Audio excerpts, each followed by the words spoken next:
પૂર્વ કચ્છના ગાંધીધામ એસઓજી શાખાએ ચૂંટણીના અનુસંધાને કડક પેટ્રોલિંગ દરમિયાન પંજાબના સિમરનજીત સિંઘ પાસેથી 32 લાખની કિંમતનો 64.20 ગ્રામનો હેરોઇનનો જથ્થો પકડી પાડ્યો. ગાંધીધામથી મારા પ્રતિનિધિનો એક વિસ્તૃત અહેવાલ.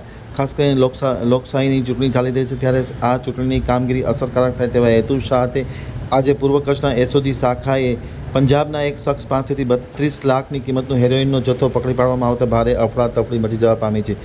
ગાંધીધામ જિલ્લામાં કેફી અને માદક પદાર્થના સેવન અને હેરફેર વેપારની પ્રવૃત્તિ સંપૂર્ણપણે નેસ્તનાબૂદ થાય તેવા હેતુ સાથે ગાંધીધામના એસઓજી શાખાએ એક વોચ ગોઠવી શંકાસ્પદ હાલતમાં શખ્સની તલાશી લેતા તેમના કબજામાંથી 64.20 ગ્રામની કિંમતનો હેરોઇનનો જથ્થો મળી આવ્યો હતો. સાથોસાથ 10,000 રૂપિયા રોકડા, મોબાઈલ વગેરે મળી આવ્યા હતા. કુલ મળીને 32.20 લાખનો મુદ્દામાલ કબજે કરવામાં આવ્યો છે.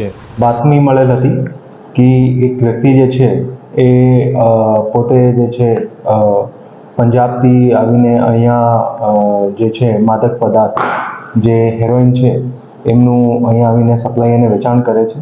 એટલે એ બાતમીના આધારે જે છે પૂર્વ કચ્છ એસઓજી જે છે આ કામમાં લાગી ગઈ હતી અને એ દરમિયાન એક વ્યક્તિ જે છે જેમનું નામ સિમરનજીત સિંઘ સિંબે છે, એ તરણ પંજાબનું છે અને એ જ્યારે અહીંયા એવી જોશીના પુલ પાસે ગાંધીધામમાં જે બસથી આવતો હતો ત્યારે જે છે એમને પાસેથી હેરોઇનનો જે છે જથ્થો મળી આવેલ છે, જેમાં લગભગ 64 ગ્રામ જેટલું હેરોઇન છે, જેમની કિંમત જે છે 32 લાખ જેટલી છે.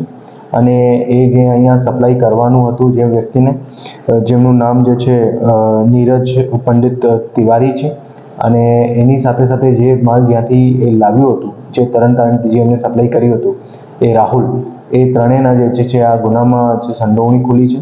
એટલે અત્યારે જે છે પોલીસ દ્વારા સિમરનજીત સિંઘને જે છે ધરપકડ કરીને આગળની કાયદેસર કાર્યવાહી કરવામાં આવેલી છે અને NDPS હેઠળ ગુનો નોંધવામાં આવ્યો છે.